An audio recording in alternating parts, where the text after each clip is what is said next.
Tata cara pemberhentian dari jabatan fungsional ya. Pertama sekali harus ada usulan. Usulannya dari PYB. Tapi apabila diberhentikan itu ada ahli utama. Stop. Tata cara pemberhentian. Kondisinya adalah apabila ahli utama, maka usulannya dari PPK kepada Presiden.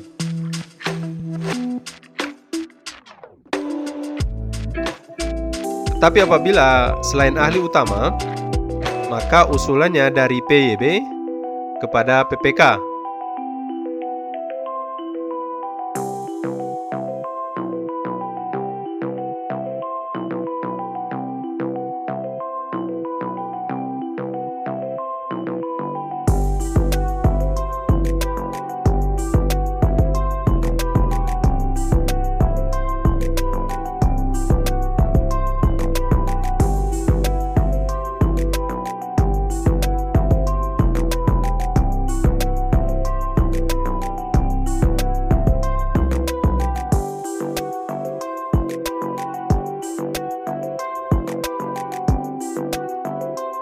Untuk urutannya yang lebih lanjut, yaitu bagi ahli utama, usulan disampaikan oleh PPK kepada BKN terlebih dahulu untuk menerbitkan pertek dari BKN.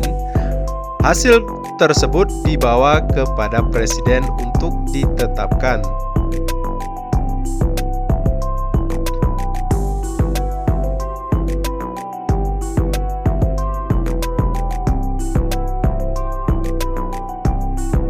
Bab berikutnya tentang kompetensi jabatan fungsional.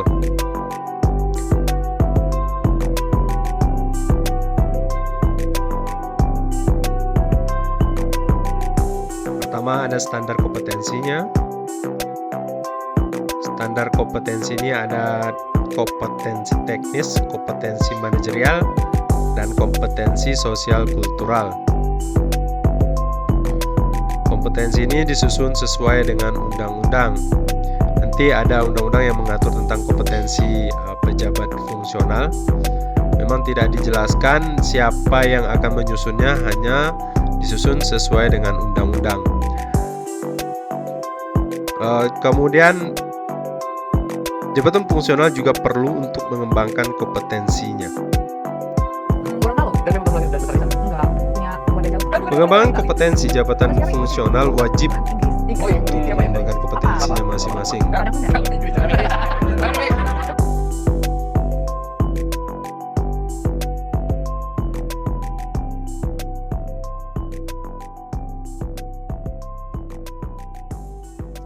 Instansi pembina bertugas untuk menyusun konten pembelajaran, strategi, dan program pengembangan kompetensi.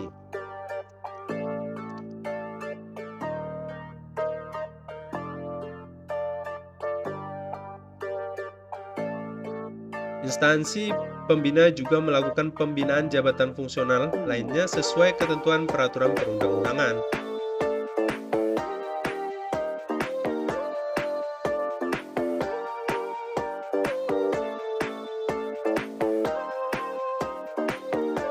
Jadi pejabat fungsional wajib mengembangkan kompetensinya secara berkelanjutan sesuai dengan minat dan kebutuhan pelaksanaan tugas jabatan fungsional yang diduduki dalam sistem pembelajaran terintegrasi.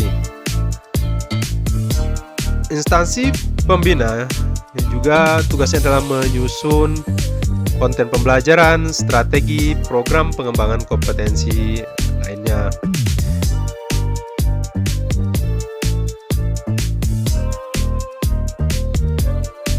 Instansi pembina juga mendukung percepatan pengembangan kompetensi, kemudian juga melaksanakan pembinaan jabatan fungsional lainnya sesuai dengan undang-undang, berkoordinasi dengan organisasi profesi.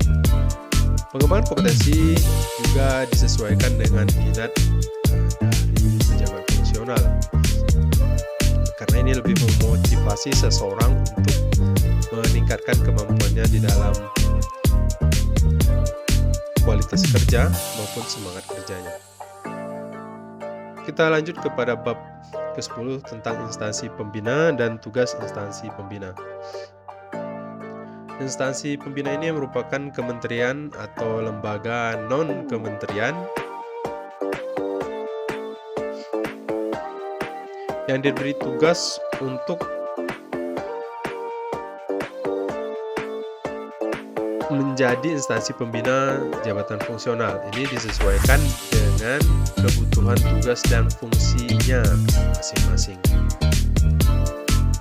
Instansi pembina juga mempunyai tugas sebagai penyusun pedoman formasi jabatan fungsional, menyusun standar kompetensi jabatan fungsional, menyusun petunjuk pelaksanaan dan petunjuk teknis jabatan fungsional.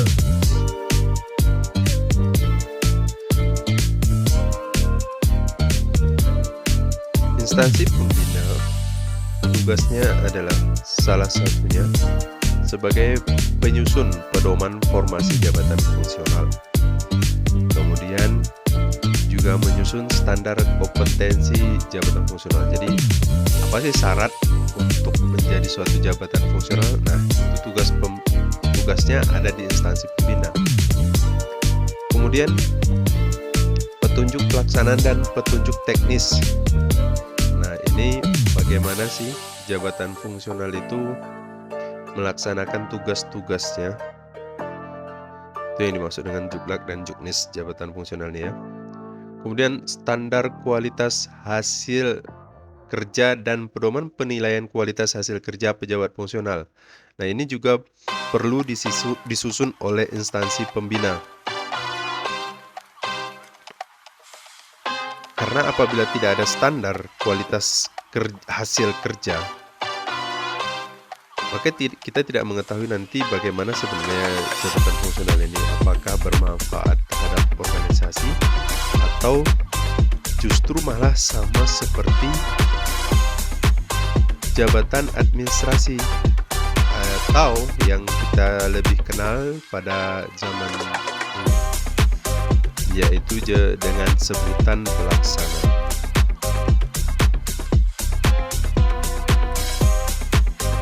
Instansi pembina juga menyusun standar atau pedoman penulisan karya tulis atau karya ilmiah yang bersifat inovatif di bidang jabatan fungsional. Ini nanti ada standarnya bagaimana sih sebenarnya karya tulis. Mungkin ini akan dibutuhkan untuk kenaikan jenjang. Nanti akan ketika kita mengikuti ujian kenaikan jenjang, kita biasanya akan diminta untuk menulis makalah, dan ini makalah itu merupakan karya tulis ilmiah yang di setiap kenaikan jenjang ini akan menjadi salah satu materi yang perlu kita pahami. Yang kemudian instansi pembina juga menyusun kurikulum pelatihan jabatan fungsional. Setiap jabatan fungsional memiliki pelatihan masing-masing, memiliki kualifikasi masing-masing tergantung kekhususan jabatan tersebut. Jadi ini juga perlu disusun pendidikan pelatihan apa saja yang diperlukan untuk mengembangkan kompetensi dari seorang pejabat fungsional. Kemudian instansi pembina juga membina penyelenggaraan pelatihan fungsional pada lembaga pelatihan. Jadi apabila pelatihan ingin dilaksanakan oleh instansi di luar instansi pemerintah, baik itu swasta ataupun oleh instansi pemerintah itu sendiri dari tingkat instansi kabupaten, kota ataupun provinsi, maka ini perlu berkoordinasi dengan instansi pembina.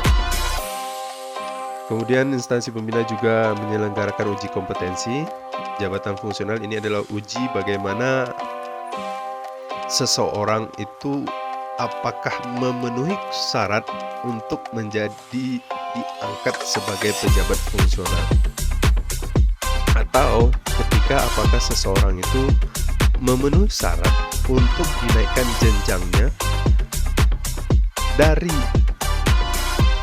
tingkat pertama ke tingkat ahli muda, dan dari ahli muda ke tingkat madya, dari madya ke tingkat utama. Begitu juga apabila ada alih kategori dari tingkat kategori keterampilan menuju kategori mahir. Itu perlu dilaksanakan uji kompetensi.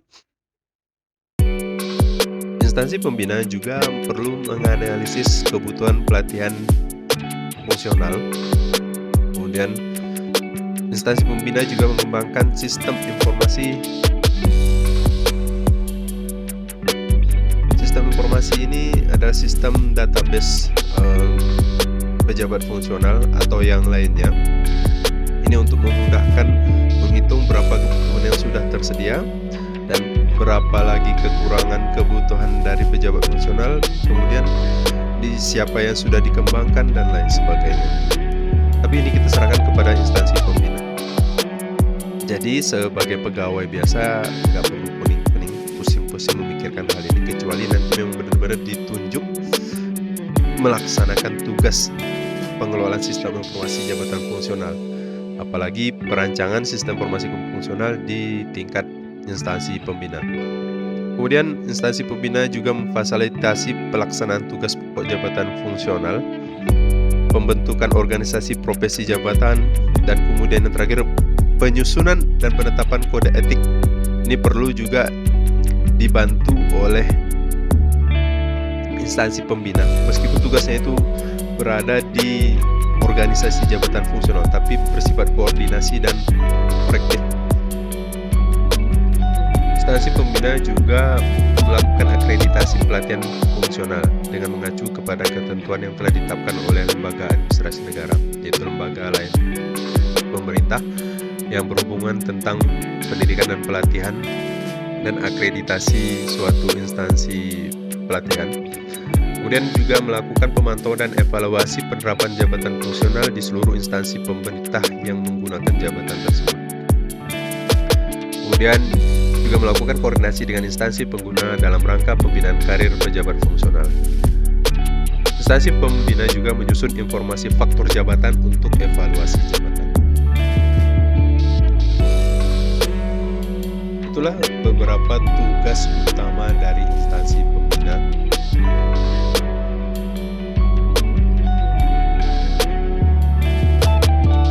Untuk uji kompetensi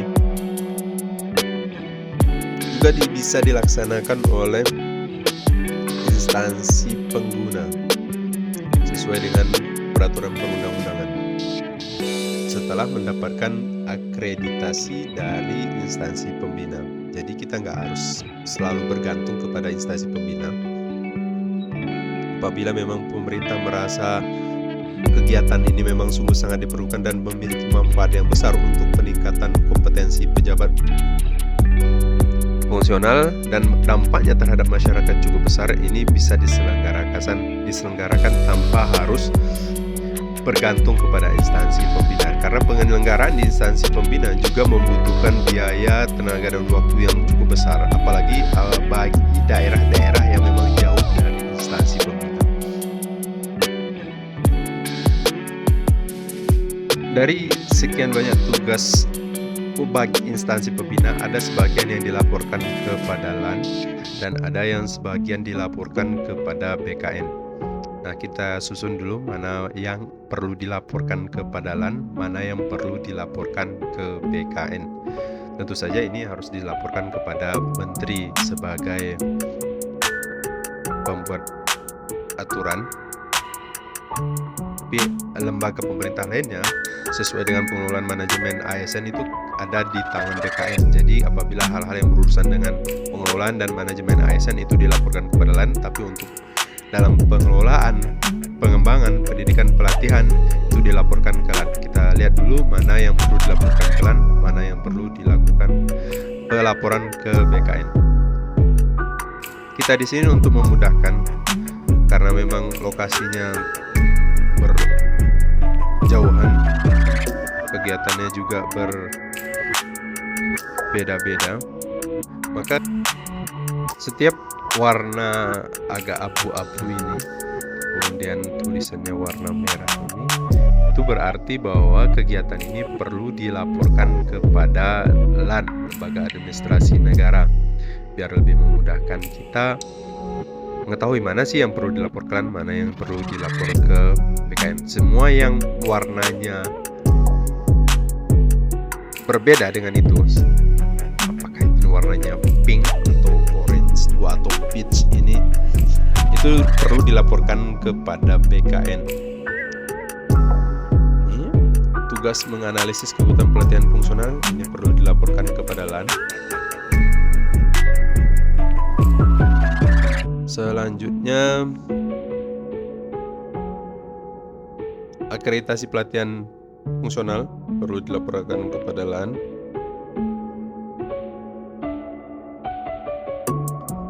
Instansi pembina juga memiliki pengawas. Pengawas instansi pembina itu adalah langsung di bawah menteri. Menteri ini melaksanakan pengawasan terhadap pelaksanaan tugas instansi pembina sebagaimana dimaksud di atas itu, yang terdiri dari atas pemantauan dan evaluasi terhadap pelaksanaan pembinaan jabatan fungsional oleh instansi pembina itu sendiri. Kemudian menteri juga melakukan pemantauan dan evaluasi terhadap pelaksanaan jabatan fungsional pada instansi pemerintah. Menteri juga sebagai penerbit aturan juga tidak langsung lepas tangan. Menteri juga berkewajiban memantau hasil dari pelaksanaan pembinaan jabatan fungsional khusus untuk instansi pemerintah. Kemudian pelaksanaan jabatan fungsional pada instansi pemerintah sendiri.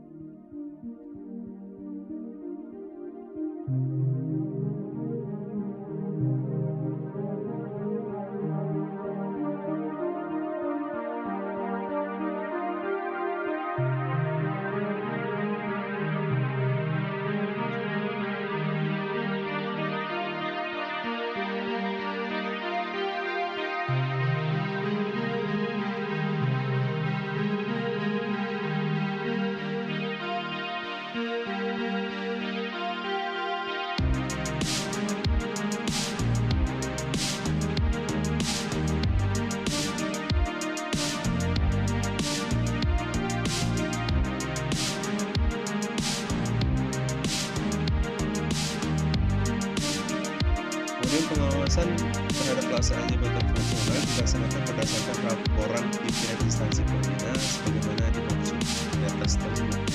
Jadi instansi pembina juga berkewajiban melaporkan tugasnya kepada menteri. Kemudian menteri mengawasi hasil laporan tersebut, memeriksa laporan tersebut sebagai evaluasi dari pelaksanaan pembinaan jabatan fungsional.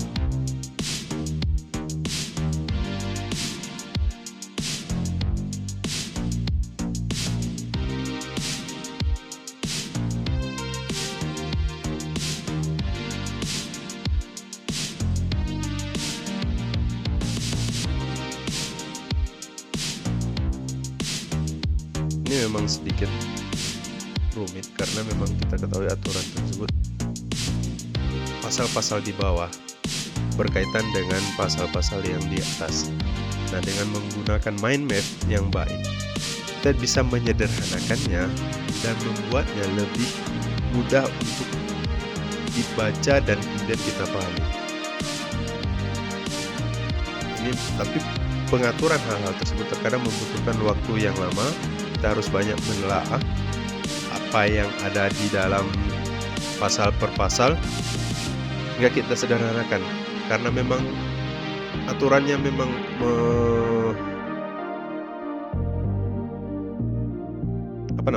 karena memang aturan ini melompat dari pasal 49, pasal 53. Makanya kita di sini tidak menuliskan pasal yang menaungi tentang sebuah kebijakan itu, tapi kita langsung menjadikannya per kalimat yang hemat kami lebih mudah untuk dipahami, meskipun kita tidak tahu pasal berapa. Hal ini ini ada pasal berapa hal tersebut ada di dalam suatu aturan. Tetapi karena kita bisa langsung dengan mudah untuk memahaminya, dan ketika ada seseorang bertanya kepada kita, kita bisa langsung memberikan jawaban yang lebih sederhana dan lebih mudah untuk dipahami. Meskipun tidak ada aturan, tapi kita juga tidak ada pasal per pasalnya, tetapi kita bagi setiap bagian itu menjadi per bab. Nah, setiap bab itu menjadi sub topik yang besar. Jadi ada ciri-ciri khususnya, warnanya juga lebih tebal, lebih besar juga, itu menjadikan suatu bab. Nah, ketika kita masuk ke dalam bab organisasi profesi seperti yang saat ini kita lihat, maka kita tinggal buka nih bab organisasi profesi. Nah, selanjutnya semua turunan-turunannya itu ada di dalamnya. Nah, organisasi profesi itu harus ada satu. Kita tidak mengetahui ini apakah ini mewajibkan cuma ada satu seperti kasusnya ini kemarin. Tapi di sini memang organisasi profesi memang harus diwajibkan ada satu. Kemudian pembentukannya itu paling lama 5 tahun sejak suatu jabatan fungsional itu ditetapkan, bukan permenpannya, tapi jabatan fungsional itu ditetapkan. Jadi memang memungkinkan bahwa organisasi profesi sudah duluan terbentuk sebelum permenpan ini dilaksanakan atau mulai berlakunya, karena memang profesi fungsional ini sudah ada sejak lama. Kemudian setiap anggotanya adalah setiap pejabat fungsional otomatis menjadi anggota dari organisasi profesi.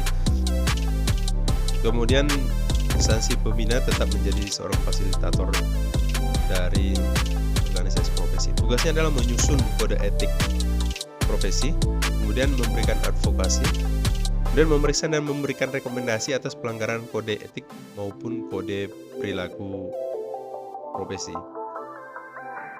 Dan ini bisa dijadikan sebagai kode etik ataupun kode profesi sebuah organisasi profesi apabila sudah mendapatkan persetujuan dari instansi pembina.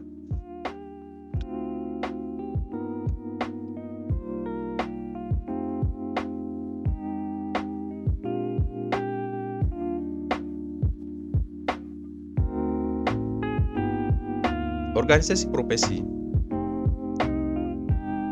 untuk pembentukannya juga memiliki beberapa syarat. Di dalam persyaratan itu salah satunya harus memiliki anggaran dasar maupun anggaran rumah tangga. Ini ketentuan umum pembentukan sebuah organisasi. Apa-apa saja yang diatur di dalam sebuah organisasi memang diatur di dalam anggaran dasar maupun anggaran rumah tangga. Anggaran itu tidak serta-merta berupa dana, tapi di sini memang betul-betul sebagai pedoman kita di dalam melaksanakan organisasi profesi ini. Kemudian juga harus memiliki tujuan dan sasaran pembentukan, juga memiliki visi dan misi yang jelas. Kemudian ada sumber pendanaan yang jelas. Nah, di sini baru anggaran itu nggak seperta-merta berupa dana. Dan di sini ada sumber pendanaan yang jelas. Kemudian harus ada lokasi tempat domisilinya. Dan yang terakhir memiliki badan hukum. Dalam hal ini memiliki akta notaris. Di samping harus disetujui oleh instansi pembina.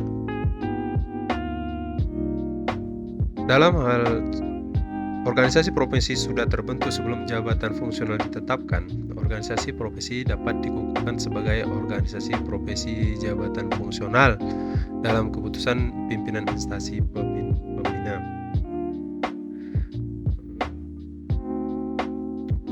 Namun apabila memang organisasi profesi belum terbentuk, maka pengesahan organisasi profesi tersebut harus ditetapkan melalui keputusan pimpinan instansi pembina. Yang tata cara pengusulannya yaitu berdasarkan usulan pengurus atau calon pengurus kepada pimpinan instansi pembina dan atau berdasarkan usulan dari perkumpulan profesi jabatan fungsional dengan rekomendasi dari instansi pembina. Jadi kumpulan beberapa organisasi profesi, beberapa organisasi tentang profesi tersebut kemudian diusulkan kepada instansi pembina yang kemudian ditetapkan satu organisasi profesi untuk sebagai organisasi profesi yang diakui oleh pemerintah.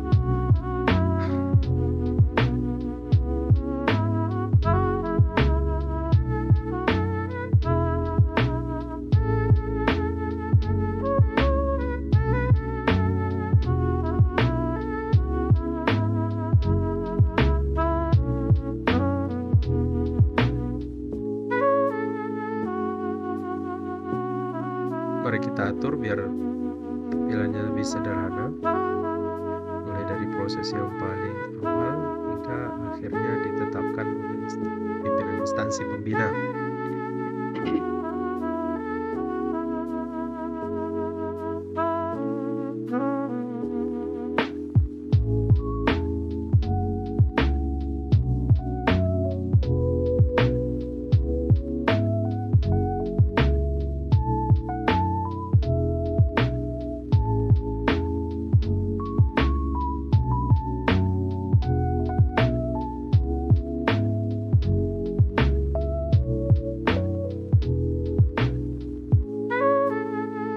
Keputusan pembentukan organisasi ini disampaikan kepada Menteri dengan tembusan kepada BKN dan LAN.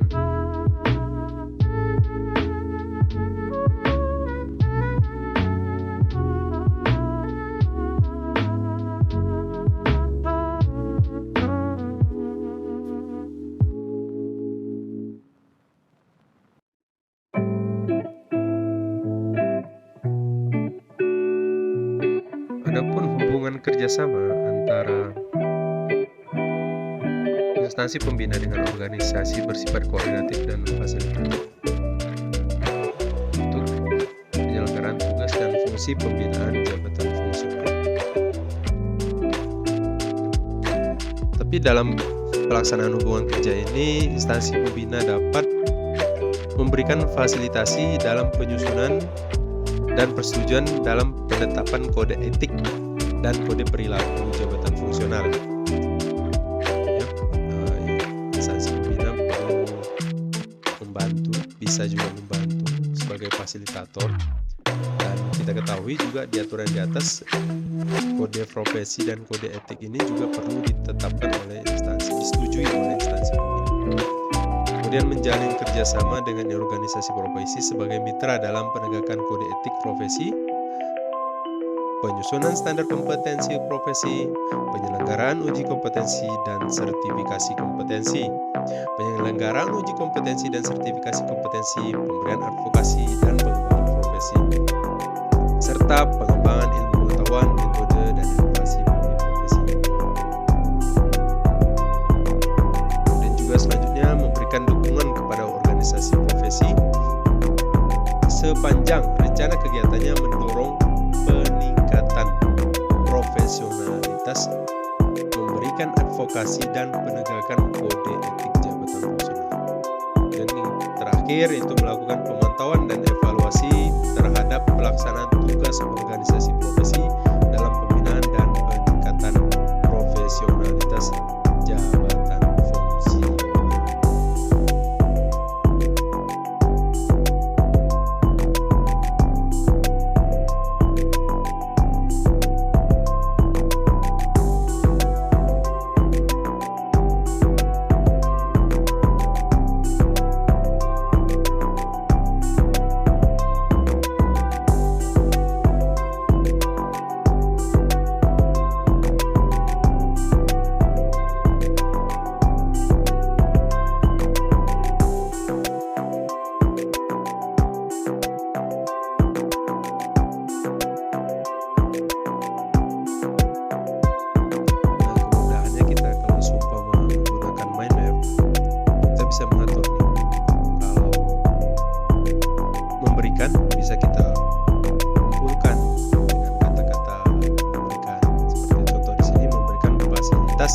penyusunan dan penetapan kode etik dan kode perilaku.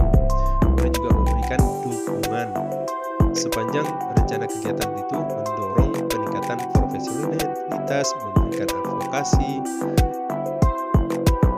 juga membantu peningkatan kode etik. Kemudian di sana kalau kata dasarnya menjalin, kita bisa menjadi kerjasama sebagai mitra dalam penegakan kode etik, penyusunan standar kompetensi profesi, penyelenggaraan uji kompetensi, sertifikasi kompetensi, pemberian advokasi, pengembangan profesi, pengembangan ilmu pengetahuan, metode dan inovasi. Jadi mudah kita di dalam memahaminya, mudah kita di dalam menggambarkannya bagaimana sih di dalam mengelompokkan bagian-bagian tertentu di dalam sebuah peraturan perundang-undangan. Memang ini tidak menjadi pasal per pasal, tapi lebih mudah untuk memahaminya. Apa-apa saja yang bisa dilakukan dan tidak dilakukan di dalam suatu ketentuan perundang-undangan. Ada di sini kemudian melakukan pemantauan dan evaluasi terhadap pelaksanaan tugas organisasi, profesi dalam pembinaan dan peningkatan profesional jabatan fungsional. Memang dalam aturan-aturan pemerintah, perbedaan bahasa sungguh sangat bisa membedakan, berdampak besar karena bisa berbeda di dalam penafsiran suatu. Baik, kita masuk ke bab berikutnya, itu bab 12 tentang ketentuan lain-lain.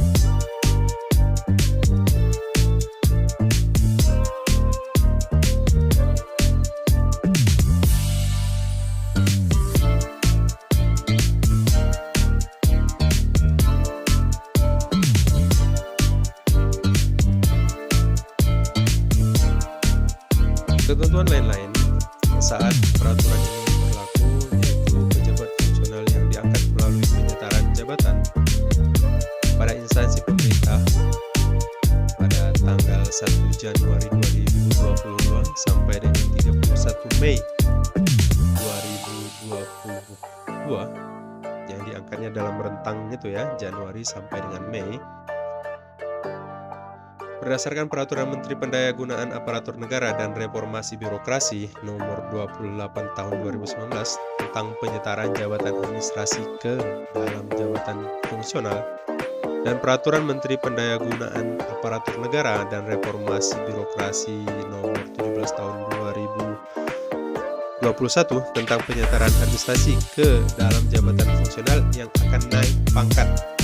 Ini yang intinya ya, yang akan naik pangkat pada periode kenaikan pangkat April dan Oktober 2023 dapat dipertimbangkan untuk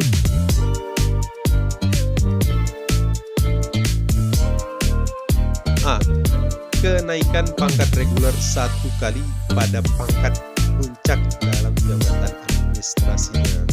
Nah, ini bagi teman-teman yang kemarin disetarakan jabatannya.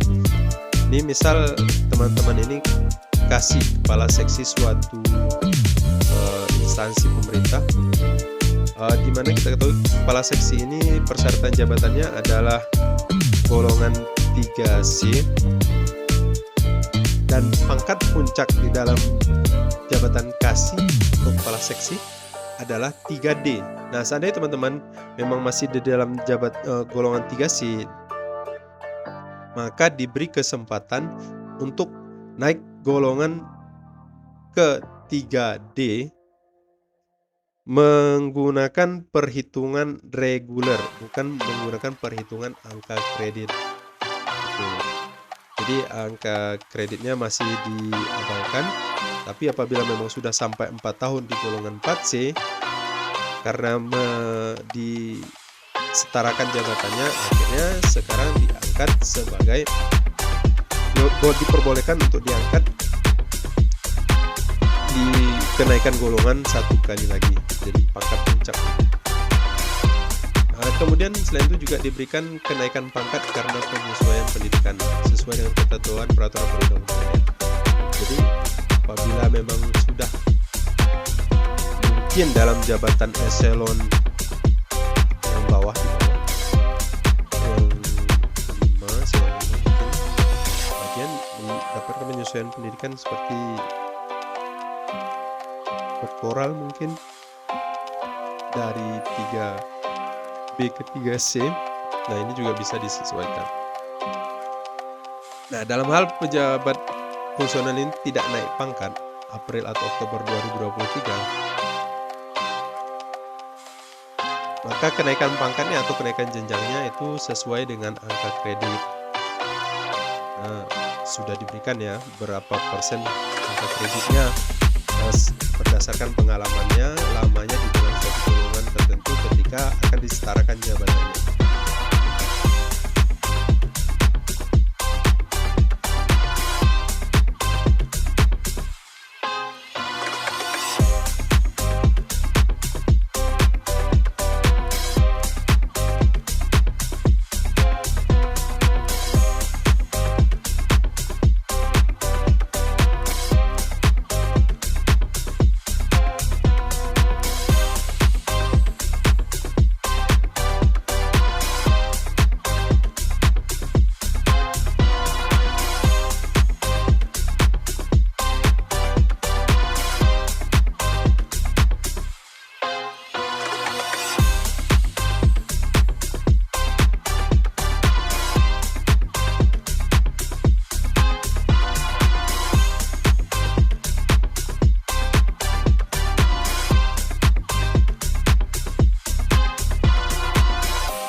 Pada saat peraturan menteri ini mulai berlaku, dalam hal terdapat ketidaksesuaian antara kegiatan tugas jabatan fungsional dengan tugas dan fungsi organisasi, pejabat fungsional yang diangkat melalui penyetaran jabatan berdasarkan peraturan Menteri Pendayagunaan Aparatur Negara dan Reformasi Birokrasi Nomor 28 Tahun 2019 tentang penyetaran jabatan administrasi ke dalam jabatan fungsional dan peraturan Menteri Pendayagunaan Aparatur Negara dan Reformasi Birokrasi Nomor 17 Tahun 2021 tentang penyetaran jabatan administrasi ke dalam jabatan fungsional dapat mengajukan penyelarasan kegiatan dan hasil kerja ke dalam butir kegiatan jabatan fungsional untuk dinilai dan ditetapkan sebagai capaian angka kredit. Jadi kegiatannya tetap diakui apa-apa yang sudah dikerjakan. Tidak boleh kita mengabaikan hasil kerja seseorang.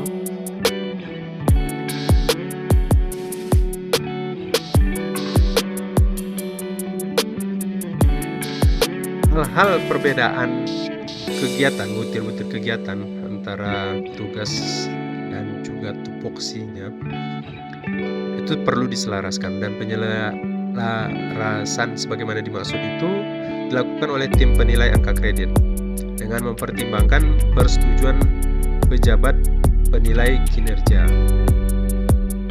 dengan kriteria kesesuaian kegiatan pada unit organisasi dengan kegiatan pada kedudukan jabatan fungsional di dalam peta. Tetap harus ada tugasnya itu sesuai dengan tugas organisasi meskipun jabatannya berbeda dengan apa yang seharusnya diembannya. Kemudian memiliki kesesuaian kompetensi teknis, kompetensi manajerial, dan kompetensi sosial kultural dengan standar kompetensi jabatan fungsional yang diduduki. Wah, gimana nih Pak nih kalau umpama saya nggak sesuai nih kegiatan saya dan kemudian kompetensi saya juga nggak sesuai nih. Kita lihat peraturan berikutnya. Kemudian yang terakhir merupakan bagian yang tidak terpisahkan dari proses pencapaian target kinerja organisasi dan tugas dan fungsi unit organisasi pejabat fungsional yang bersangkutan. Memang harus ada kegiatan yang berhubungan dengan tugas dan fungsi organisasi tersebut.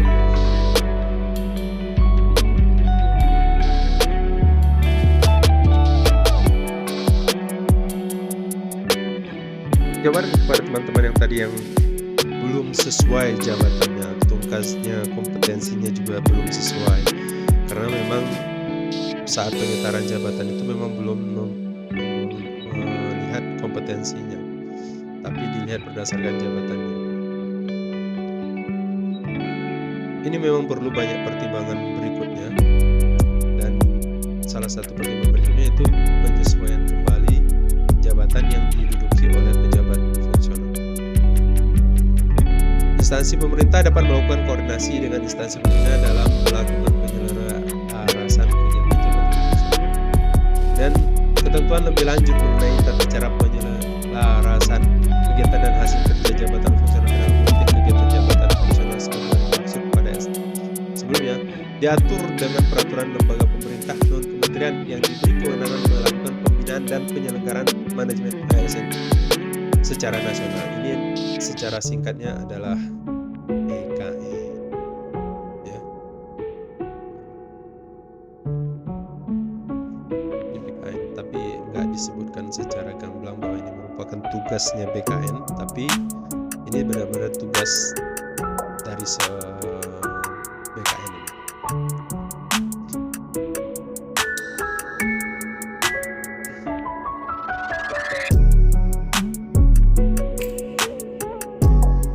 Kita masuk ke bab 13 tentang ketentuan peralihan. Pada saat peraturan menteri ini mulai berlaku, angka kredit kumulatif yang telah diperoleh berdasarkan ketentuan jabatan fungsional masing-masing disesuaikan ke dalam angka kredit kumulatif berdasarkan peraturan menteri ini paling lambat 31 Desember 2023.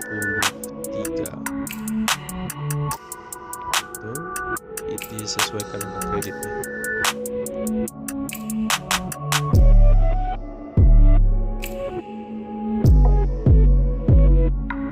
Ada beberapa hal perbedaan antara angka kredit di peraturan baru ini dengan angka kredit yang ditentukan oleh pembentukan jabatan fungsional. Seperti contoh, angka kredit yang saat ini untuk jabatan pertama itu dalam kenaikan pangkatnya itu membutuhkan angka kredit sebanyak 100 angka kredit. Nah, tetapi di dalam peraturan ini angka kredit yang dibutuhkan untuk kenaikan pangkat untuk tingkat pertama, ahli pertama, hanya sebesar 50 angka kredit, dan ini perlu disesuaikan kembali agar tidak ada perbedaan jumlah angka kredit dengan akibat perbedaan aturan-aturan ini.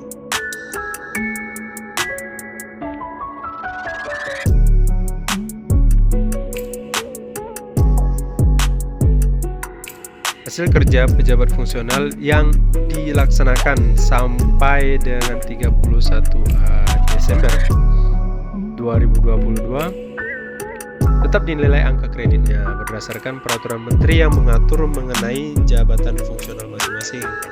Jadi hasil kerja kita selama tahun 2022 tetap dinilai. Kemudian proses penilaian angka kredit terhadap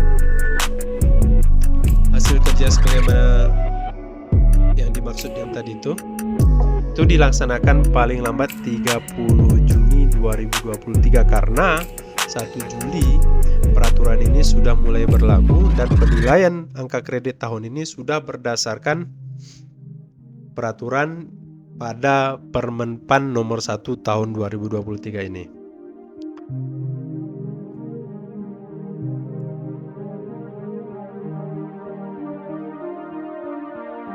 Terakhir, ketentuan penutup. Saat peraturan menteri ini mulai berlaku, penilaian angka kredit jabatan fungsional berdasarkan konversi predikat evaluasi kinerja tahunan sebagaimana dimaksud dalam pasal 37 dilaksanakan untuk evaluasi kinerja berdasarkan peraturan Menteri Pendayagunaan Aparatur Negara dan Reformasi Birokrasi nomor 6 tahun 2022 tentang pengelolaan kinerja pegawai aparatur sipil negara. yang ditetapkan untuk periode kinerja mulai 1 Januari 2023. Dan saat peraturan ini mulai berlaku, peraturan-peraturan tentang jabatan fungsional juga wajib disesuaikan paling lambat 5 tahun setelah diundangkan.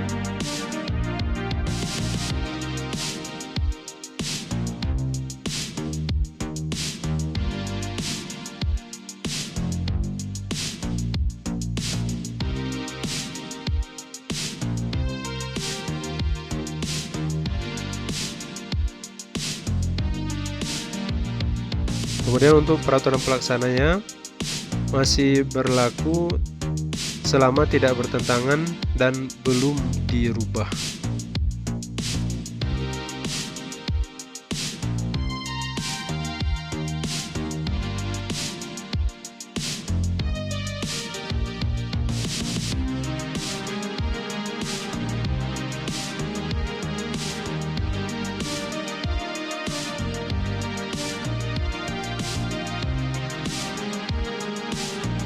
Demikian mind map Permenpan nomor 1 tahun 2023 tentang jabatan fungsional. Semoga bermanfaat dan sampai jumpa. Like, comment, dan share.